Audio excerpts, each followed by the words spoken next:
गांव के हर घर के बाहर दियों की जगमगाती रोशनी चमक रही थी। गांव की चौखट पर पितरों के लिए भोग सजाया गया था। ढोल नगाड़ों की आवाज हर तरफ गूंज रही थी। सामने से डोली में बैठी नई नवेली दुल्हन गांव की चौखट पर पहुंचने ही वाली थी, मगर गांव की चौखट पर पहुंचने से पहले ही डोली को नीचे उतार दिया गया और समीर ने हाथ बढ़ाकर अपनी पत्नी प्रेरणा को डोली से नीचे उतारा।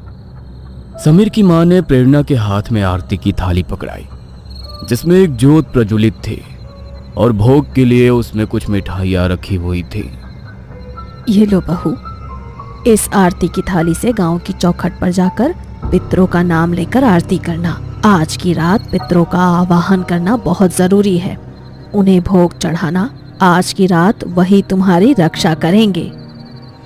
मेरी रक्षा करेंगे? किससे मेरी रक्षा करेंगे?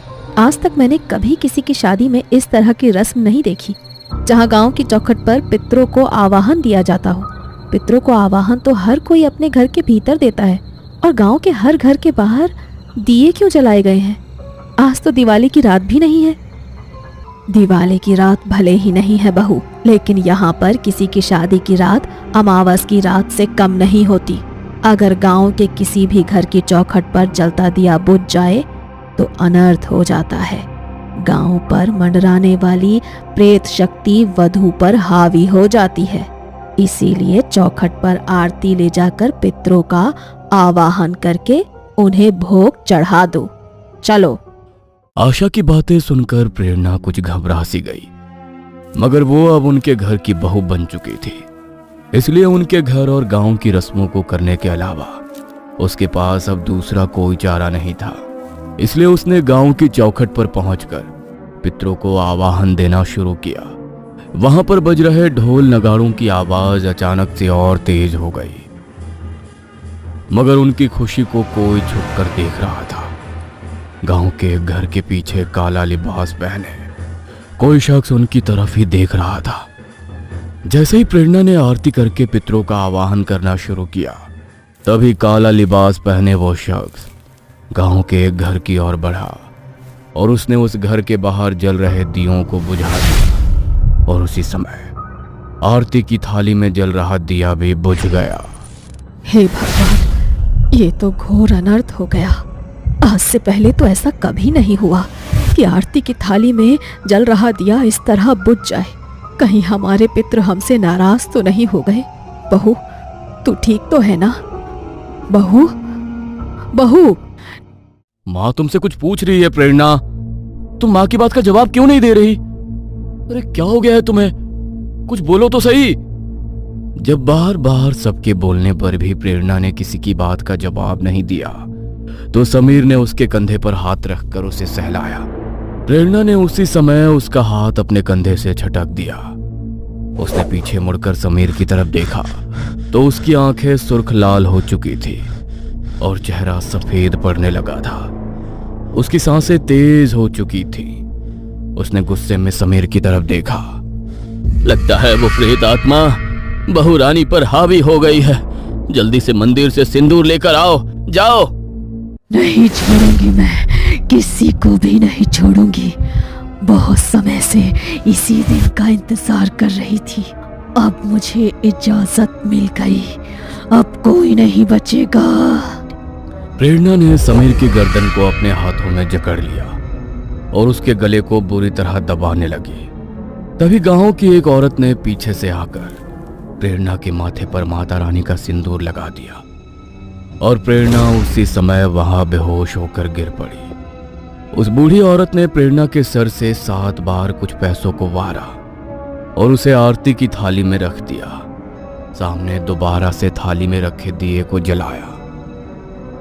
ये लो आशा, इस आरती की थाल से भोग चढ़ाकर दोबारा पितरों का आवाहन करो और उनसे माफी मांगो। अब वही तुम्हारी बहू की उस प्रेत शक्ति से रक्षा करेंगे। उस औरत ने आशा के हाथ में आरती की थाली पकड़ाई और आशा ने पितरों का आवाहन कर उन्हें भोग चढ़ाया। भोग चढ़ाने के बाद वह तुरंत ही प्रेरणा को उठाकर घर लेकर चले गए। आज तो अनर्थ होते होते बच गया। पता नहीं क्या गलती हो गई हमसे। जो वो प्रेत शक्ति हावी हो गई बहू पर। मुझे नहीं लगता कि बला अभी टल गई है। वो शक्ति बहू पर हावी हुई है तो जरूर हमारे घर के इर्द गिर्द ही मंडरा रही होगी।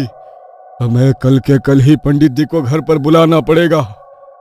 वो लोग जिस प्रेत शक्ति से डरे हुए थे वो उनकी बहू के साए के पीछे पीछे अब उनके घर में प्रवेश कर चुकी थी। घर के हर कोने में उसका साया पसरा हुआ था। रात भर तो प्रेरणा बिल्कुल शांत रही। सुबह होते ही घर वाले पंडित जी को बुलाने मंदिर पहुंच गए तो उन्होंने देखा कि मंदिर में आज पंडित जी की जगह बस उनका शिष्य ही पूजा पाठ कर रहा है। क्या बात है, आज पंडित जी अभी तक मंदिर नहीं आए? आज उनको आने में देर हो गई क्या? नहीं, पंडित जी के एक रिश्तेदार की अचानक मौत हो गई। वो अपने परिवार के साथ वहीं पर गए हैं। आने में उन्हें कुछ दिन लग सकते हैं। क्या? पंडित जी जब तक बंधन नहीं करेंगे तब तक कुछ भी सुरक्षित नहीं होगा। क्या आप हमारे घर का बंधन कर सकते हैं? माफ कीजिएगा, लेकिन मुझे बंधन करना नहीं आता। वो तो पंडित जी कर सकते हैं। तब तक आप घर की चौखट पर माता रानी के सिंदूर का स्वास्तिक बनाकर अपने घर की रक्षा कर लीजिए। मैं अभी अंदर से जाकर सिंदूर लेकर आता हूँ। शिष्य ने मंदिर से विनोद को सिंदूर की शीशी दे दी। विनोद उसे लेकर जब वहां से जा रहा था तभी काला लिबास पहनी वही औरत मंदिर के पीछे छिपकर उसे देख रही थी। वो छिपते हुए विनोद के पीछे पीछे चलने लगी और थोड़ी दूर पहुंचने के बाद विनोद से जाकर टकरा गई। उसका चेहरा काले कपड़े से ढका हुआ था। टक्कर लगने के कारण सिंदूर की शीशी विनोद के हाथ से गिर पड़ी और इसी बात का फायदा उठाकर उसने तुरंत मंदिर के सिंदूर की शीशी को दूसरी सिंदूर की शीशी से बदल दिया। माफ करना भाई साहब, मेरी वजह से आपका सामान गिर गया। नहीं नहीं, कोई बात नहीं। विनोद ने वो सिंदूर की शीशी उठाई और वहां से निकल पड़ा। मगर तभी उस औरत की आंखों में एक अलग ही तेज आ गया, जैसे उसे अपनी मंजिल तक पहुंचने का एक नया रास्ता मिल गया हो। वो पल भर में बड़े ही तेज कदमों से वहां से निकल गई। विनोद ने घर पहुंचते ही डिब्बी के सिंदूर से घर के बाहर स्वास्तिक बना दिया।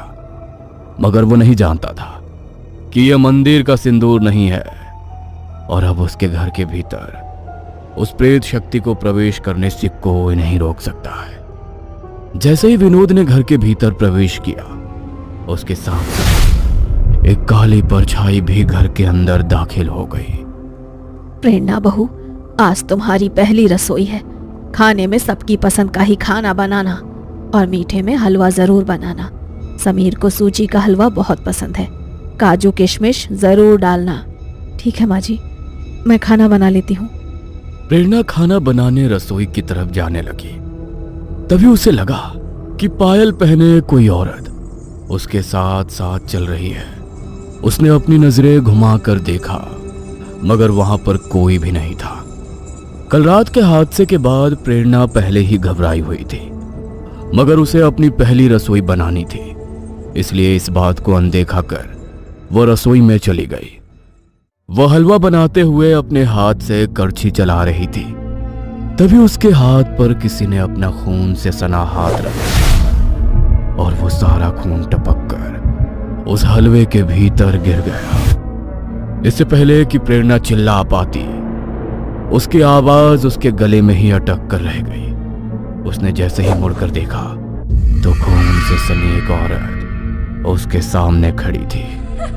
उसे देखकर वो बेहद भयानक तरीके से मुस्कुराई और उसके मुंह से टपकता हुआ खून जमीन पर गिरने लगा।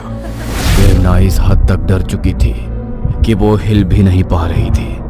तभी अचानक उस औरत की भयानक हंसी बिल्कुल गायब हो गई और वो हंसी अब प्रेरणा के चेहरे पर छा गई।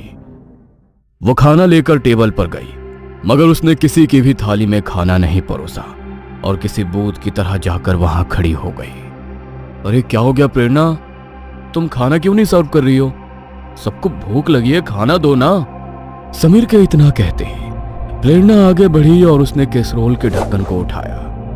लेकिन जैसे ही समीर ने कैसरोल के अंदर देखा तो डर के मारे उसकी आंखें फटी की फटी रह गई। कैसरोल में सूजी का हलवा खून से लथपथ था और प्रेरणा इस हलवे को एक अजीब सी हंसी के साथ उसकी थाली में परोस रही थी।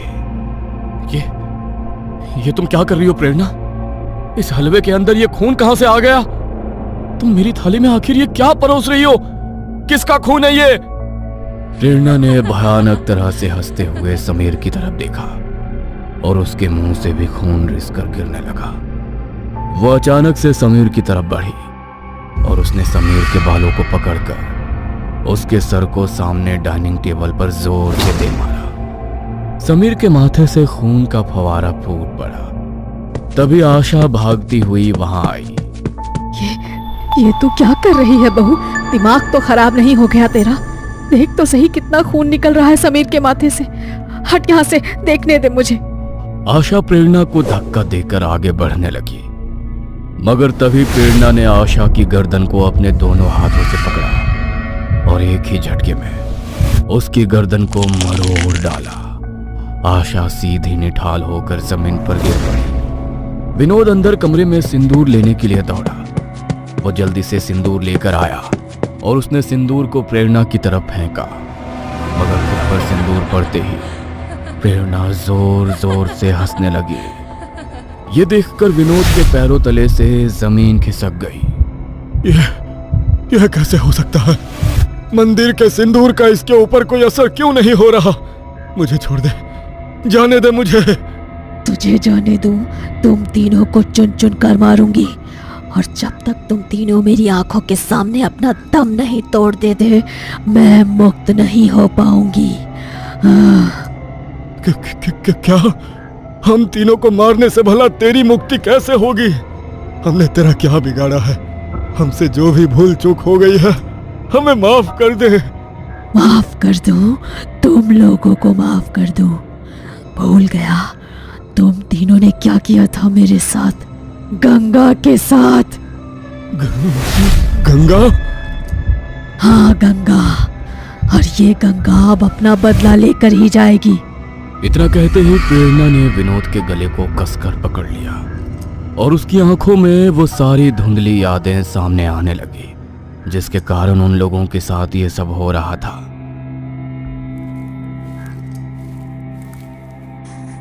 अरे क्या हो गया तुझे? तू इस तरह रो क्यों रही है? और मैंने तुझे कितनी बार बोला है कि इस तरह मुझे बाहर मिलने मत बुलाया कर। अगर किसी ने देख लिया ना तो बखेड़ा खड़ा हो जाएगा। अगर तुमने मुझसे शादी ना की तो बखेड़ा तो तब खड़ा हो जाएगा। मैं 3 महीने से पेट से हूँ। मुझे आज ही ये बात पता चली। अगर गांव में किसी को ये बात पता चल गई तो मेरी माँ तो मुझे जान से ही मार देगी। अब हमें शादी कर लेनी चाहिए। तुम अपने घर वालों से बात करो। तुम्हारा दिमाग खराब हो गया है क्या? कैसी शादी? कौन सी शादी? अरे हमारे घर में काम करने वाली नौकरानी की बेटी हो तुम। अरे तुमने सोचा भी कैसे कि मैं तुम जैसी लड़की से शादी करूंगा? इस बच्चे को मैं नहीं अपनाने वाला। क्या पता किसका पाप अपने पेट में लेकर घूम रही हो। क्या? ये सब क्या बोल रहे हो तुम? तुमने मेरे बारे में ऐसा सोचा भी कैसे? ठीक बोलती थी मेरी सहेली कि इसकी बातों में मत आ, लेकिन मैंने ही कभी उसकी बात नहीं सुनी। मगर कोई बात नहीं, अगर तुम मुझे नहीं अपनाओगे तो मैं ये बात खुद से पूरे गांव में फैला दूंगी। भले ही मेरी जान जाती हो तो चली जाएगी, लेकिन चैन से मैं तुम्हें भी नहीं रहने दूंगी। पूरे गांव में बदनाम हो जाओगे तुम, और तुम्हारे परिवार का जो औहदा है वो भी मिट्टी में मिल जाएगा। नहीं, तुम ऐसा कुछ नहीं करोगी। वरना क्या? हाँ, तुम्हारी किसी बात से डरने वाली नहीं हूं मैं। मुझे अपनी जान की कोई परवाह नहीं है। ये सब बोलकर गंगा वहां से चली गई, लेकिन उसकी बातों से समीर को उसके परिवार के ओहदे का डर खाने लगा। उसने डरते हुए ये बात अपने घर पर बताई। ये क्या बोल रहा है तू? तुझे वही लड़की मिली थी क्या, एक नौकरानी की बेटी? लेकिन अगर उसने गांव में ये बात फैला दी तो हमारी इज्जत तो मिट्टी में मिलकर ही रह जाएगी। गांव के लोग थू थू करेंगे हम पर। जानता हूं माँ, इसीलिए अब आप लोग ही मेरी मदद करो।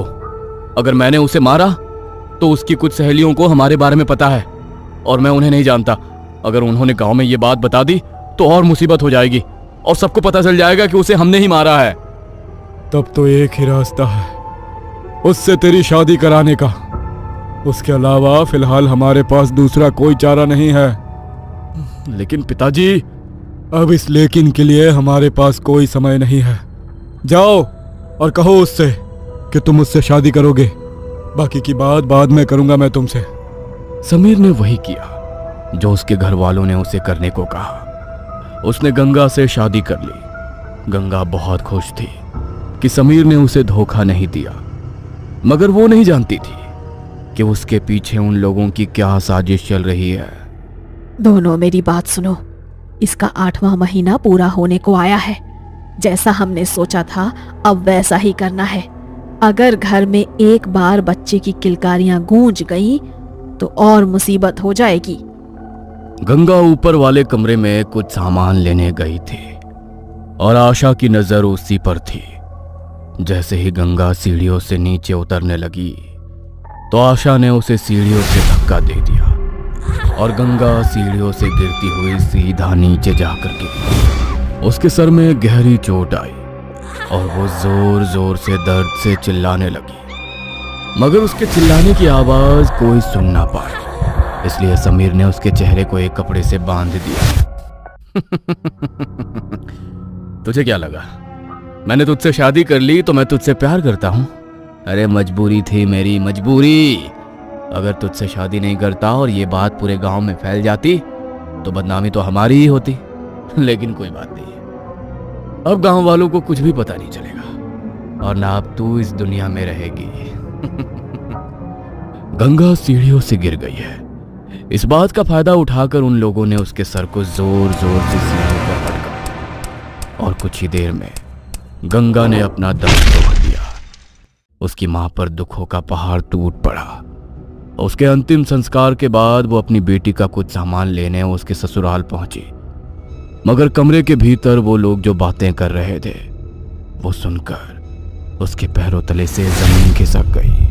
अच्छा है किसी को कानों कान कोई खबर नहीं हुई कि उसे हमने ही मारा है। एक नौकरानी की बेटी को अपने घर की बहू पूरी उम्र नहीं बनाकर रख सकती थी मैं। मेरे बेटे की एक गलती की सजा पूरी उम्र थोड़ी भुगतता रहता वो। इसका मतलब इन लोगों ने ही मेरी बेटी को। रेखा की आंखों में आंसुओं के साथ साथ गुस्से में खून उतर आया। वो जल्दी से वहां से निकल गई कि किसी को वहां पर उसके आने की भनक ना लगे। वो रोती हुई जल्दी से अपने घर पहुंची और अपनी बेटी की तस्वीर को अपने सीने से लगाकर बिलख बिलख कर रोने लगी। तू चिंता मत कर मेरी गुड़िया, इन लोगों ने तुझे मारा है ना, तेरी जान ली है ना इन्होंने। तेरी माँ आज तुझसे ये वादा करती है कि तेरे हाथों ही इन सबको मौत के घाट उतरवाएगी। बस वो रात आने दे। उस दिन के बाद से रेखा ने काली विद्या और तंत्र मंत्र सीखना शुरू कर दिया। गंगा की आत्मा अब अपने इंसाफ के लिए भटक रही थी। जिस रात समीर की शादी हुई उस रात रेखा ने उनके घर के बाहर जल रहा दीपक बुझा दिया ताकि गंगा की आत्मा प्रेरणा के शरीर के भीतर प्रवेश कर सके और जैसा वो चाहती है उसके बाद सब वैसा हो सके। सब याद आ गया ना, जब मेरे और मेरे बच्चे के लिए तुम लोगों ने कोई रहम नहीं किया तो मैं तुम लोगों पर कैसे तरस खाऊं। तुम तीनों मेरी आंखों के सामने मरोगे। समीर और आशा को हल्का हल्का होश आया, मगर तभी प्रेरणा ने उन तीनों पर हमला कर दिया। उनकी चीखों की आवाज पूरे घर में गूंज उठी, मगर वहां पर उनको बचाने वाला कोई नहीं था। कुछ देर की चीखों के बाद सब कुछ बिल्कुल शांत हो गया।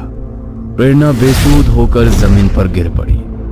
गंगा ने अपना बदला ले लिया था और अपना बदला लेकर अब वो हमेशा के लिए मुक्त हो चुकी थी। उसकी मां को अब गंगा वापस तो नहीं मिल सकती थी, मगर उसकी बेटी के साथ जिन लोगों ने गलत किया उसकी बेटी की आत्मा अब उन्हें अपने साथ लेकर जा चुकी थी। रेखा के मन को अब इस बात का सुकून था कि उसकी बेटी के कातिल भी अब वहां पहुंच चुके हैं जहां के वो हकदार हैं।